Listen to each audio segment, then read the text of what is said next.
Fala aí, pessoal! Começando mais um papo de maratonista aqui no canal Corrida e Performance, de novo com ele, meu amigo Thiago Caneta. Agora, maratonista sub 2 horas e 35. Hoje a gente vai conversar bastante aqui sobre como foi o ciclo de treinamento do Thiago. Lá no primeiro papo de maratonista que a gente gravou com ele já tinha dado alguns insights.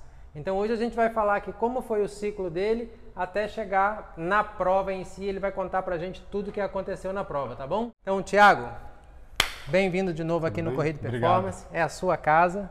Então vamos trocar um pouco de figurinha, conversar sobre esse treinamento. A galera gosta muito de acompanhar, gosta de entender o processo. Você é um cara que rompeu barreiras, evoluiu pra caramba ao longo dos anos, chegou a essa marca incrível de sub 2 horas e 35. A gente conversava lá no primeiro papo de maratonista que você já sabia o que ia fazer. Em março, sim. Isso, já tinha planejado, né, o ano em dezembro, né, de 2022. Planejei Boston e Chicago para esse ano. E vamos dizer assim que tudo fluiu. Tudo fluiu. Então planejou em dezembro. A gente conversou em março. Sim. E Chicago aconteceu em outubro. Chicago já aconteceu, já tem 1 mês e meio, quase 2 meses. Isso, outubro Aliás, de 2023. Não, já tem 2 meses, né? Então, de 14 de dezembro, foi dia 8 de outubro, então já tem mais de 2 meses. O tempo passa rápido. Né? O tempo... Então vamos lá, vamos organizar o pensamento para a galera ir entendendo como foi o processo. Qual foi o tamanho do ciclo que você fez para Chicago? Porque você emendou algumas maratonas no ano. Eu fiz Boston, aí dei uma descansada. Quando chegou o final de maio, começo de junho, tinha Rio, mas teoricamente seria uma maratona para bater perna, né? É estranho falar isso, mas seria isso, como se fosse um sub 3. Acabou que no sábado anterior o Heleno meio que me liberou, falou: você está na supercompensação, acho que você vai correr bem, pode correr mais forte. Aí fiz 2:41, sem muita expectativa, até bom que você corre leve. Depois acabei fazendo tinha um treino de 32 junto com a data da maratona de Florianópolis, né, em agosto. E aí fiz 32 dentro da maratona, depois concluí, saiu um tempo até bom, mas não considero um tempo oficial, né? E aí depois, então, o ciclo de Chicago começou quando? Começou após o Rio, não em junho ainda, mas é como se eu usei o Rio como base, né? Eu já estava com o laço de Boston, etc. Então, saí do Rio, eu descansei um pouco mais, entre começo de junho, final de junho, começo de julho, aí eu comecei a aumentar mais intensidade e volume novamente. Né? Não tanto quanto Boston, que quando a gente se falou naquela semana, inclusive lá de março, em março eu fiz quase 700 km, 690 km num mês. Tinha sido seu último longão para Boston, Tinha sido meu último longão, de 36, que foi um treinaço também. Foi. Então, quando chegou nessa fase ali de junho para julho, eu comecei a aumentar um pouco mais a intensidade e também voltar a fazer mais volume. Mas eu cheguei no máximo para o ciclo de Chicago a 500 e poucos quilômetros. Então, aí dá um déficit, vamos dizer assim, em comparação do pico de máximo volume. Isso é volume mensal. Mensal. Mensal. Eu cheguei, como foi em outubro, acho que setembro foi o mês que eu fiz mais, cheguei a fazer uns 500 e poucos quilômetros. Mas o ciclo em si, o tamanho do ciclo, então foi foram de mais ou menos 16. três meses, se for pensar, porque é julho, agosto, setembro. Sim. Então eram 90 dias mais ou menos. Outubro então seria 12, você pegou mais umas semaninhas ali em junho, 14 semanas. Eu nem considero junho o ciclo, mas é uma base. Sim. Mas aí o que me permitiu, o lastro do primeiro semestre, e aí meio que eu destreinei um pouco, descansei após Boston, mas dar uma continuidade me permitiu que, mesmo fazendo um volume até um pouco menor, lógico, maior para algumas pessoas, mas para mim menor em comparação do meu início de ano, que eu tivesse a tranquilidade que eu ia conseguir ia chegar na minha melhor performance para Chicago. Melhor até do que Boston, principalmente porque Chicago é uma prova mais rápida. Então, Boston eu caprichei mais no volume e mais em rampa, vamos dizer assim, porque sabia que o desafio era, vamos dizer assim, maior. Claro. Né? No sentido de físico, muscular, etc. Então depois eu sabia que eu já tinha esse lastro, tanto que tanto Rio quanto Florianópolis me deram essa certeza, vamos dizer assim, foram gabaritos para me dizer que eu estava bem, mesmo com um volume mais baixo, eu estava no caminho certo. Então. Mas seu lastro você não construiu treinando para Boston, seu lastro você construiu quando você começou a fazer a sua primeira maratona lá em 2014. Então é um contexto, 2015. Então é um contexto de Sim. 2015 até 2023. Esse é o seu lastro. Sim, mas falando específico de ciclo e de ano, Sim. lógico que é isso aí, e ter feito esse volume que eu jamais imaginei, que para mim é algo quase de profissional aí, de 700 km no mês. Enfim. Isso, mas assim, é mais pra galera entender que se você para chegar nas marcas que você chegou esse ano, você não fez um ciclo para uma maratona, eita, beleza, cara, agora eu tenho um lastro, vou fazer mais um ciclo aqui de 12 semanas que eu vou arrebentar. Não é isso? Não é com isso. certeza Seu não. corpo vem se transformando ao longo de quê? A gente tá falando aí de 8 anos. De 8 anos, 8 anos de amadurecimento muscular, articular, bioquímico, metabólico, fisiológico, para você chegar nisso agora. Com certeza, não, foram 8 anos, 23 maratonas em 8 anos é bastante. 23 maratonas. Exatamente. Para chegar no R pesaço desse. É uma média aí de 3 maratonas por ano. Que eu não acontece da noite para o dia. Não acontece da noite para o dia. E esse ano eu acabei fazendo então 4 maratonas. Isso. Seriam 2 principais e Rio eram talvez. Acabou entrando no Rio e Florianópolis para eu fazer meu treino de 32 e acabou dando certo também. E aí vamos lá, dê um exemplo pra gente de uma semana típica de treino ali no meio do ciclo, faltando 8 semanas para a prova.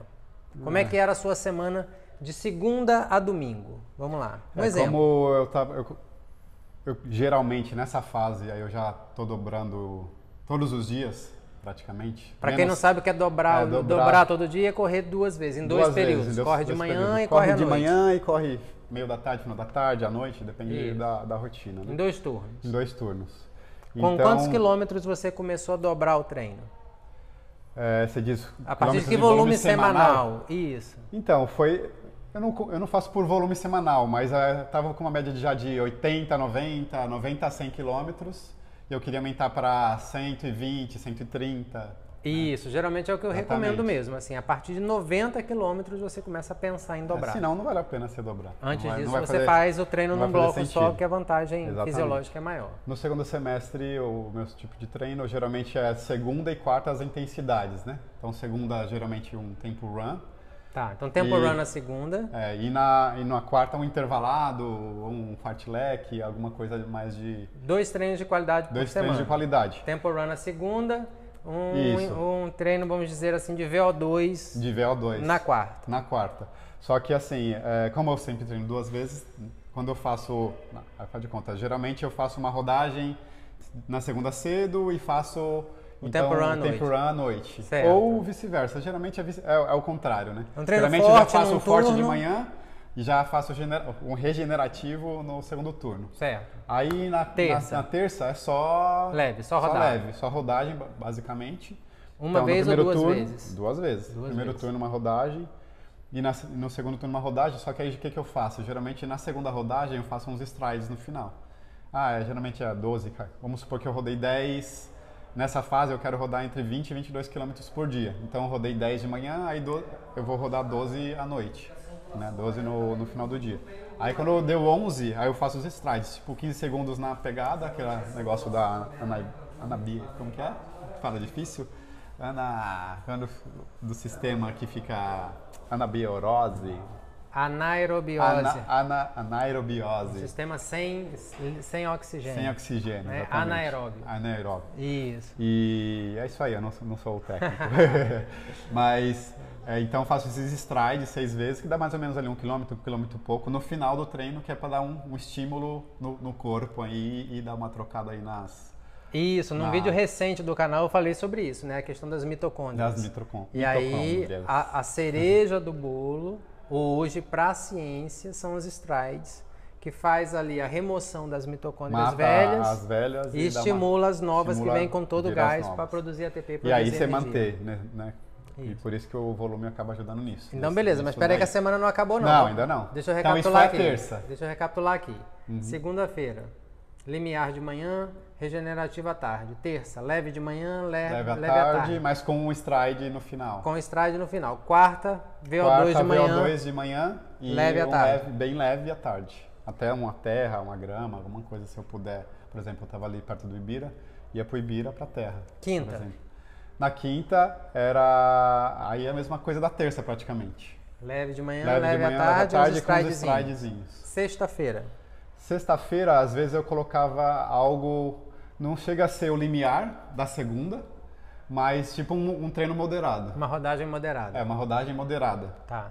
No primeiro turno. No segundo turno, de novo, a rodagem leve mesmo. Então, mas, peraí. mas já sem o stride. De segunda a sexta você corria 10 vezes. 10 vezes. Eram 10 Dobrava treinos. o treino todos Todos os os dias. dias. Tá. E aí sábado longão. No sábado, um longão. Tá. E aí como é que era esse longão? Como foi a dinâmica do longão ao longo do ciclo? Era um longão tudo leve, era blocado, era em A ritmo maioria de prova? do meu treinador do segundo semestre, que é do Vedotti, né? A maioria dos longos eram mais blocados, né? Mas geralmente não é muito intenso. Blocados começa bem leve, depois faz algo um pouco mais moderado, depois volta a ficar leve, aí depois você faz meio que um race pace ali, ou um tempo run, e aí acaba o treino e ainda solta mais 2 km leve, algo assim. Não é um negócio para você se matar e fazer 30 km, 35, mesmo que a média até dava uma média legal, mas era por causa dessa intensidade meio que do meio pro final. Isso, Então era algo progressivo, algo intenso no final, aí termina depois descansando. É a filosofia que nós usamos com os nossos alunos aqui também no Corrida e Performance. Agora, qual foi o maior volume do longão? O maior longão? O maior longão foi o de 36? Foi o de 36, acabei tendo que fazer no Ibirapuera, porque geralmente longão é USP, ou às vezes na Gaza, se tiver fechado a USP por alguma coisa, ou feriado, ou algum evento lá. Mas eu trabalhei nesse sábado e eu trabalho fora de São Paulo. Eu desço todo dia lá para a Baixada Santista, em Cubatão. Voltei no meio pro final da tarde e aí eu fiquei pensando, já estava meio cansado. Eu trabalho em pé, né? Basicamente andando, conferindo os projetos. Aí eu deixo para amanhã e descanso hoje ou já tento fazer hoje, como que eu tô, como que eu não tô. Só que eu já fico sempre fazendo a conta porque eu teria que talvez rodar no sábado então para não perder, porque eu rodo no domingo. Se eu fosse fazer o longo no domingo, então eu ia ter que rodar no sábado.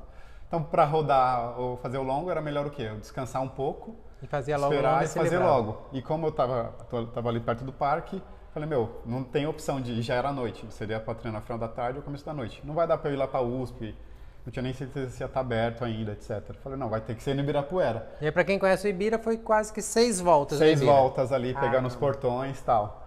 E como era o último treino do pico, então aí era um treino mais intenso. Não era intenso totalmente no mesmo ritmo, mas foi a cada 6 km meio que puxando um pouco mais, mas já começando a 4 por mil, assim, mais ou menos.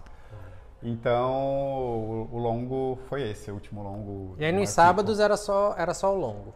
De sábado é só o longo. E o domingo regenerava? Domingo um regenerativo, né? Mas eu cheguei a fazer 2, mas assim, 2 aí, mas muito mais curto, faz de conta. Geralmente eu corria domingo de manhã uns 8, chegava no final do dia, eu já estava em casa, estava de boa, e aí, tá de boa aqui? Ia correr mais 5 km, bem leve. Dia off nunca nem ouviu falar? Dia off nesse período eu só fiz off, e muito pouco foi entre Boston e Rio, e depois Rio também, mas assim... Mas isso pós-prova? Isso pós-prova, falando durante o ciclo? Durante o ciclo não tinha off. No days off. Sempre 2 treinos durante a semana, então 10 treinos de segunda a sexta. E mais 2 no fim de semana. E o domingo, e às vezes ainda o domingo eu... Então em 7 dias... Para dar uma estimulada dentro da minha recuperação, como eu estava me sentindo dobrava bem, algumas algumas vezes. Então dentro de 7 dias você treinava entre 12 e 13 vezes. 12 a 13 vezes. Caramba. E aí o volume foi lá pro céu. E aí o volume chegou aí pra Chicago, a gente tá falando de Chicago. Aí isso aí é uns 120, 130, por aí. É importante falar que isso não é para todo mundo. Não estamos falando cartilha. 8 anos de maratona, 23 maratonas, aí você consegue pensar nisso aí. Mas o Hugo Faria fez uma maratona todo dia por 1 ano. Respeitando cada etapa do processo. Fiz o primeiro sub-3 em 2017, mesmo sem ter o sub-40 minutos nos 10 km, como dizem e tal. Aí depois fui melhorando, fui para Chicago em 2017, aí melhorei já um pouco no mesmo ano, e aí sim foi indo. Fiz um laço e mesmo assim chegou uma hora que eu tinha feito ali 2,51, eu lembro, acho que em Buenos Aires. E para baixar do sub 250 eu pensava que ia ser impossível, ou parecia que era impossível, porque era uma bater na trave, cheguei a quebrar ou sair de maratona. Tal. Aí depois voltou a encaixar e aí fui pro 2,47, que foi quando a gente se conheceu no projeto lá, sub 2,40, no MPR, lá naquele corte do sub 2,50. Então, e aí depois, será que é possível chegar perto do 2,40? E aí treinar. Aí veio a pandemia.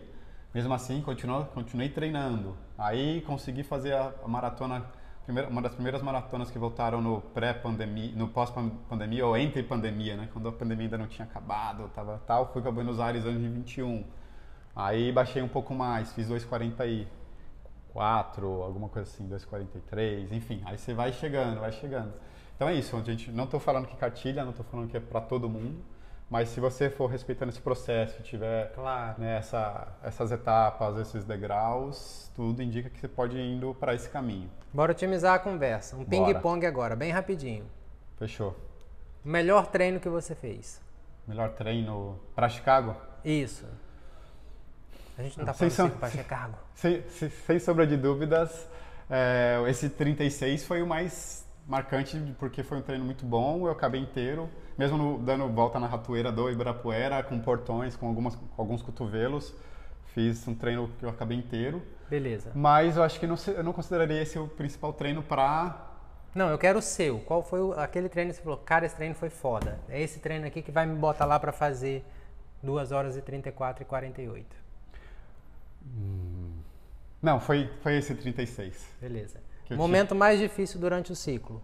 Momento mais difícil. O dia que fala, caramba, esse dia acabou comigo, esse dia me broxou geral. Teve dia de eu chegar para fazer um treino, sei lá, de quarta-feira, com certeza que, não tá encaixando aquele ritmo. Eu tava VO2, os treinos, por exemplo, eu lembro desse, mas eu sei que teve também algum limiar de segunda-feira que, o bagulho não encaixa direito. Mas principalmente esses VO2 eu tava fazendo lá no CEP USP, na pista mesmo. Então a pista é muito bom, te leva, mas ao mesmo tempo é um esforço que você tem que fazer para manter e tal. E aí tem dia que não encaixa e tem dias que você sente algumas dores a mais. Meu lado esquerdo é sempre o pior. Eu brinco que eu nasci com o lado esquerdo de algum outro atleta, porque eu tô sempre, principalmente o tornozelo tal, meio estranho. Provavelmente do Kipton, né? Aí o lado direito é normal e fica na média. Quem dera fosse, né? Então, assim, mas aí eu não fico... Quando isso acontece, mas assim, eu não tô sentindo nenhuma dor crônica, nem nada do tipo, porque se eu sentir algo crônico, eu paro. Mas assim, é só algum incômodo, mas não dá pra encaixar o treino, eu falo, hoje não é o dia, vou terminar aqui só o melhor que eu posso, vai ter outro dia que vai ser melhor, não é nem que vai compensar. Não, mas eu não vou deixar isso me abater, que aí vai ter um outro dia que o treino vai encaixar bem ou melhor do que bem, e aí isso vai levar meu mental ainda mais pra frente, e aí é isso. Deixa eu lembrar que era pra ser rapidinho. Era um ping-pong. Você tá segurando verdade. a bolinha aí meia hora. Vamos lá. Teimoso. Correndo 2 a 3 vezes por semana. Como é que ficava o fortalecimento nessa história? Olha, agora nesse último ciclo, eu admito que eu precisaria ter feito um pouco melhor. Poderia ter caprichado mais no fortalecimento. Eu não faço academia de ficar puxando ferro e tal, mas geralmente faço fortalecimento com peso, alguns exercícios até meio que de pliometria, que eu acho que você disse que não gostar, não é a favor. Correndo 13 vezes por semana e pular. Então, já ouvi falar disso, acho que até o Heleno também fala que não faz muito sentido e tal, e deve ter... e tem quem defenda. Tem como defender e até por que defender. Isso. Mas pra mim, por exemplo, quando eu tô treinando, às vezes eu vou correr, vou viajar, mas tô treinando, vou pra praia. Aí eu gosto de estar na areia lá e fazer uns exercícios e pular. Ah, mas tá pulando na areia, né, galera? Não, mas eu pulo não só na areia, mas tô falando, Sim, eu também tô na areia, eu também pulo na corda e isso me faz bem, eu me sinto como se fosse, como se eu justamente como se eu estivesse correndo, sabe? Beleza. Eu não pulo nem na cama elástica. Nada de pular. Bora, então, peraí. É isso. Mais uma. A gente falou do melhor treino, o pior dia, fortalecimento, dieta. Então, 2 meses antes da maratona, eu começo a me regrar mais. Eu tenho uma nutricionista, mas eu não vou lá, todo mês. Qual a sua altura? A galera gosta de saber. Eu tenho 1,83. Chegou na prova com quantos quilos? Eu cheguei agora para Chicago, nem tão leve. Eu já cheguei mais leve em Buenos Aires com 62 quilos, se não me engano, a última 1,83 e 62 quilos. Mas agora Chicago eu cheguei com 64, 65. Boston estava mais leve também. 1,83. 1,83. 64 e 65 quilos. Mas eu acho que eu acabei ficando um pouco mais forte, mais massa até, ou na perna, enfim. Principalmente na perna. Outro dia eu falei lá no buraco no asfalto, lá na entrevista lá com o David, falando sobre a questão do peso do corredor. E aí ele soltou um recorte no Instagram E aí a galera caiu de pau em cima de mim. Principalmente a galera Eu vi o maromba. recorte, A galera porque o cara maromba é é forte e tal. hater. O cara é fortão, o cara é do crossfit e tal, quer correr. Beleza, cara, corre, Pode correr, vai vai ser conseguir feliz correr. correndo. Todo mundo tem que ser feliz correndo, eu defendo isso. É. Agora, você não vai, a não ser que você seja um cara muito fora da curva, como eu pra falei lá do Nick performar, Bear, etc. mas para performar, cheio de massa muscular, Mas mesmo o você Nick não vai. Bear, ele poderia correr bem melhor se ele tivesse menos massa para carregar. E ele tal. perdeu muito. Ele ele perdeu perdeu assim, uns umas comparações. 30% da massa muscular dele para ele poder correr melhor. Acho que ele fez 2,47 recente. Enfim, isso não Isso, não importa, mas acho que foi algo não, assim. acho que foi 2,44. Ele baixou. 2,44. Ah, tá. Não, Enfim. ele fez 2,39 agora. Ele baixou de 2 horas e foi 40. lá com um amigo dele lá. Foi, Isso aí. 2,39. Mas, bom, vamos lá. Álcool. Então, vamos só voltar rapidinho na dieta. Aí, 2 meses antes, rápido, eu começo a comer melhor.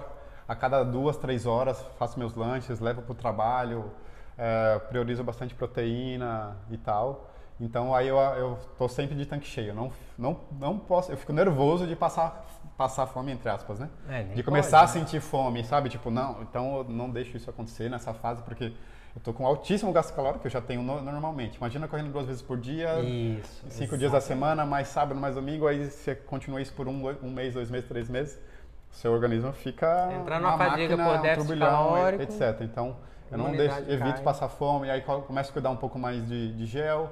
Aí a minha nutricionista, o que eu passo, como eu não vou lá sempre, mas eu já aprendi, aí eu volto a dar uma suplementada, principalmente nos longos e quando tem na segunda e na quarta, não sou bitolado de suplementação.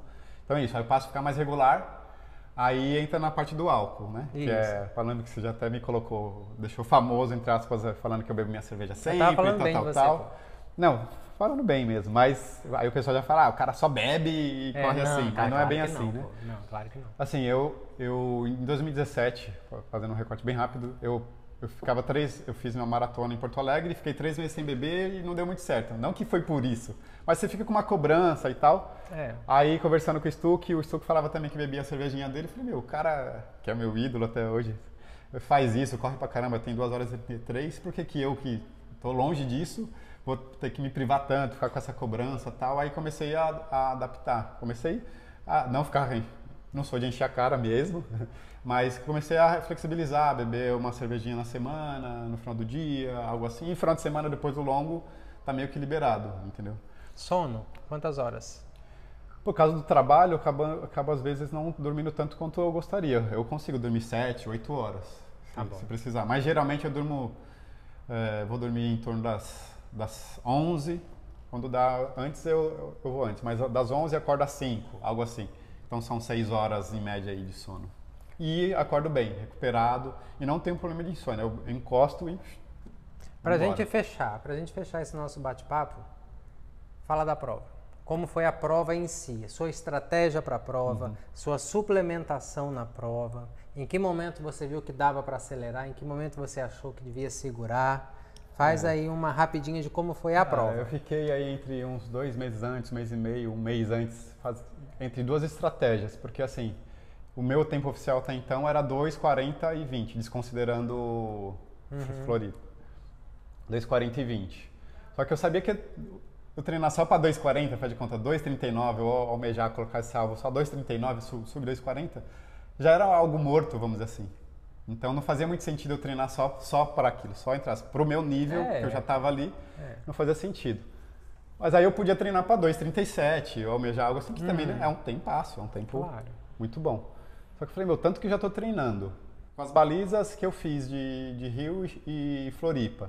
Tá, por que eu não usar mais? Aí fechei com o meu treinador e falei, vamos para a cabeça? Eu quero, já que é para tentar, se você achar que é possível, vou tentar subir 2:35. Qualquer coisa, entre aspas, o que você me falar que eu sou capaz de fazer no sub 2:35, eu vou fazer. Não. Aí ele falou que achava que é possível, mas tem que fazer mais isso e isso, né? Tem um caminho, mas vamos tentar. E aí, quando chegou próximo da prova, pelos meus treinos, ele falava, você tá pronto, vai lá, faz a prova. Um esquema mais ou menos progressivo, assim. Não dá para ser tão progressivo para esse ritmo, pro tempo que eu fiz, mas assim, não sai já queimando tudo na largada. Também a maratona, né? Tem o urso, o muro, tem vários nomes. Mas assim, fiz bem consciente a prova.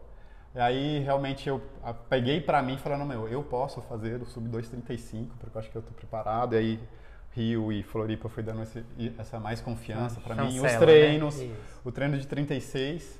E aí, cara, quando chegou, felizmente, Chicago, diferente de 2017, que é uma prova excelente e tal, mas 2017 esquentou, por exemplo.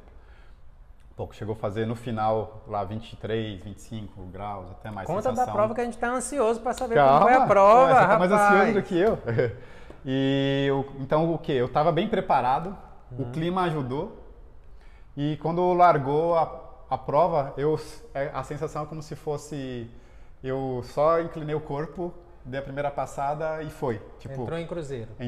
Não entrei já lá em flow no início, sabe assim, mas tanto que eu fiz um trote antes do aquecimento mesmo lá na arena, lá na área dos atletas, mas não, no hotel mesmo, tomei café com o pessoal no hostel, aí falei, pessoal, eu quero dar um trote aqui antes de ir lá não, mas por que você vai fazer esse trote? Eu falei, porque eu quero, aí fui lá de agasalho mesmo, de calça e tudo, com tênis que eu já ia correr, dei o trotezinho 2 voltas no quarteirão e eu senti a perna, meu, solta, aqui hoje. E aí aquele friozinho, e aquele clima, e aquele clima que isso acaba te empolgando também, que tinha o Kiptum que ia fazer a prova, falei, vai sair o recorde mundial aqui, eu tenho essa sensação, até arrepio.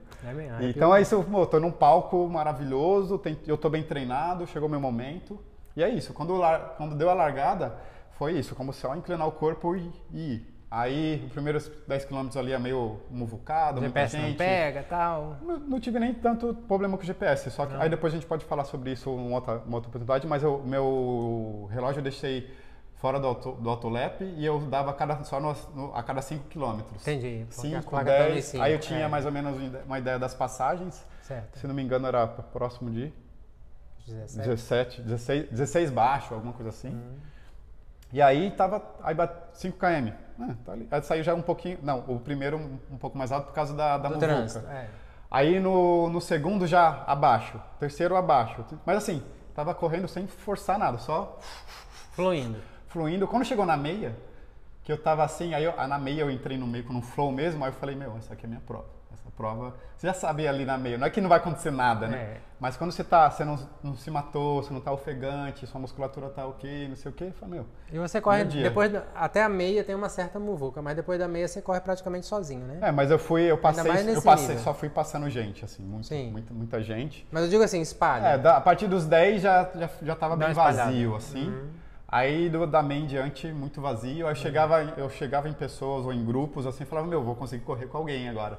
Aí ficava 10 segundos a sensação que eu tava começando a ficar lento, a galera tava mais lenta que eu. Aí eu só dava uma seta, vamos dizer assim, e seguia. Aí só no que aconteceu, quando foi, a ideia era o quê? Manter assim, e a partir do 35 dar uma melhoradinha, não voar, né? Já era um ritmo muito intenso. Quando chegou no 32 para 33, no quadríceps aqui, eu brinco como se fosse um raio, assim, nos dois quadríceps, assim, rasgou assim. Mas se eu não tivesse experiência, eu teria me desesperado ou sei lá o quê, jogado a toalha. Sabia que são aquelas dores que vêm e em algum momento elas vão embora, né? Essa não foi embora não, mas eu sabia que eu treinei para isso, a musculação, o fortalecimento que eu fiz é o suficiente para me fazer terminar essa prova. Já não mais, eu já falei, não, eu só não vou conseguir acelerar no 35 como eu gostaria, para fazer o tempo mas tô num tempo bacana, vou administrar. Só vou administrar para fazer o meu aqui, já não vou mais, porque eu coloquei, como era sub 2:35, aí eu coloquei um número, né, revelando aqui. Falei, não, eu quero o mais próximo do 2:33 ali embaixo, tal, que é bem ousado, mas se for para arriscar, você tem que arriscar alto. Claro. E então, aí já pensei, não, provavelmente então o 2:33, até a meia ia dar 2:33 alto, alguma coisa assim. Então a ideia era tirar mais um pouco e dar um 2:33 na metade ou baixo e tal. Aí quando chegou aquele momento eu falei, não vai ser aquilo que eu queria, mas eu vou plano B é o 2:35. Aí cheguei no 35, administrei, fui até o 40, vi a última milha, tal, e aí consegui, após o Kiptum, uns bons minutos. Uns poucos uns 19, uns 30 minutos. Uns 33 minutos após o Kiptum, eu cheguei, cruzei a linha de chegada num número... Que aí eu nem olhei direito no relógio da prova, que eu falei, só quero terminar. Aí quando eu tenho esse ritual de terminar e ajoelhar no asfalto, dar um beijo no asfalto, agradecer. Porque eu tenho tipo um mantra que é tipo que enquanto você estiver correndo, você tem que tentar humilhar o asfalto, vamos dizer assim, de pisar nele e não deixar ele Mas depois te demonstra possuir. o Depois respeito. você demonstra o respeito de Bacana. obrigado asfalto e tal. Bacana. Aí quando eu ajoelhei que travei, aí eu olhei 2,34 e 44 no meu relógio, porque aí o tapete dá uma diferencinha de 1 segundo Sim. de quando você bate. E aí, cara, tipo, meio sem, acreditando no sentido de eu treinei para aquilo e tal, mas, meu, tipo, realmente isso. Eu planejei esse ano, planejei as provas, me dediquei, 12, 13 treinos por semana durante muito tempo, então tinha que dar certo. Não que, né, todo mundo treina e se dedica e não necessariamente dá certo o tempo exato ali. Mas assim, tem esse lastro de trabalho de 8 anos, de 23 maratonas naquele momento ali na linha de chegada. E aí saiu esse tempo aí de sub 2,35. Foi uma finalmente. coroação, né, Thiago? Uma Sim. coroação assim de dos 8 anos, né, de consistência, de resiliência, Sim. do ciclo em si, que foi um ciclo bem pesado. Assim, Nossa. não é todo mundo que Não é corre brincadeira. 12, 13 vezes por semana. E aí eu acho que você foi muito feliz sendo recompensado, né? Por todo o Porque esforço. querendo ou não, eu mesmo fico com algumas dúvidas às vezes, embora eu confie muito naquilo que eu estou fazendo, com algumas inferências, né, lendo e ouvindo outras pessoas, mas quando você arrisca coisas diferentes, você não é elite, nem profissional, Isso, a galera, né, um ou outro, pra que isso, pra que aquilo, não sei o quê, aí às vezes você mesmo fala, pô, será que eu não vou me machucar, será que isso, aquilo, mas eu tava com uma sensação muito boa, as competições que eu fiz intermediárias também me davam essa sensação, tava recuperando bem, conseguindo dormir bem, conseguindo comer bem, e aí eu respondi primeiro para mim mesmo e depois respondi, como diz, eu digo que o próprio resultado responde todo o resto. Pra gente terminar, deixa pra galera que ouviu essa história até agora uma mensagem de motivação. A gente estava conversando hoje mais cedo, não para replicar o que você fez, Não.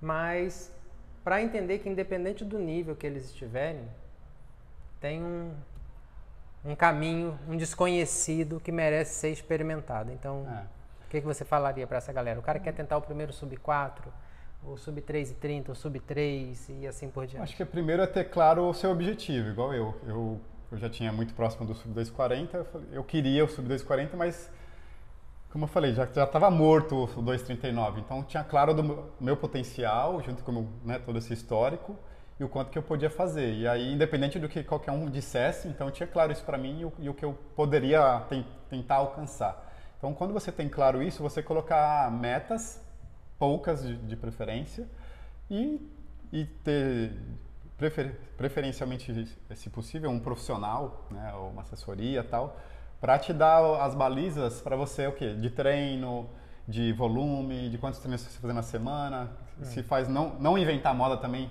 né, não dar migué de querer, que isso também é um migué ao inverso, vamos dizer assim, de você querer dobrar treino se não tem necessidade, se você não tem um volume, não é? Então eu não estou aqui para dizer que isso você tem que fazer mais, você tem que fazer o certo para aquele seu período, para aquele seu processo. Para atingir o objetivo. Para atingir o objetivo, Traçou que tem que estar claro objetivo, na sua cabeça. Trabalhe por ele. Trabalhe por ele e aí não desacreditar, porque é muito fácil a gente desacreditar.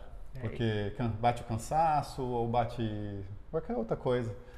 E quando você tem claro aquele objetivo e a sua capacidade, independente, pode ser um sub 4, pode ser um sub 1,30, 1,50 na minha maratona, pode ser um 10 km para 50 minutos, ou para sub 1 hora para quem está iniciando.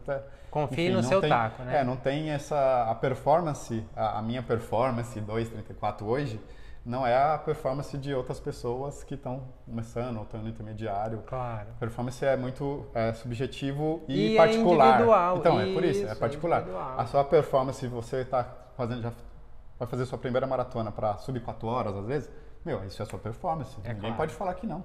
Claro. É você contra você, É você mesmo contra sempre. você. Sempre. Exatamente. Eu tenho para mim meu slogan, que é eu subi eu. Né? E eu chego na prova e quando eu ajoelho também, geralmente eu levanto assim, ajoelhado ainda, mas levanto o corpo e falo, eu fiz, Thiago, você falou que você não podia? Você pode e tal. Tipo, mas não é aquele você pode barato de mantra, né? De só, tipo, sem ter condições, você ficar repetindo que você pode. Né? Mas Você pode porque você trabalhou para aquilo, você pensou naquele objetivo, você fez as etapas e aí agora você está colhendo. Não vai ser sempre que você vai conseguir colher, mas geralmente nesses termos tem muita mais chance de você colher. Show de bola. Então, pessoal, esse foi o bate-papo com o Thiago. Se gostaram desse bate-papo, muita coisa bacana. Foi uma aula de corrida aqui, uma aula de performance. Não, só deixa o like de vocês, deixa o like no vídeo, se inscreva no canal e vai ter mais papo de maratonista por aí, tá bom? É isso Thiago, aí. valeu, Obrigado cara. pela oportunidade. Obrigadão mais de uma novo. vez. Tamo junto. Manda mensagem lá no Thiago Caneta no Instagram. Boa. Ou manda pro doutor, ele me repassa e a gente tá aqui. Tranquilo. Valeu, pessoal. Valeu. Um abraço. Até o próximo vídeo. Até mais.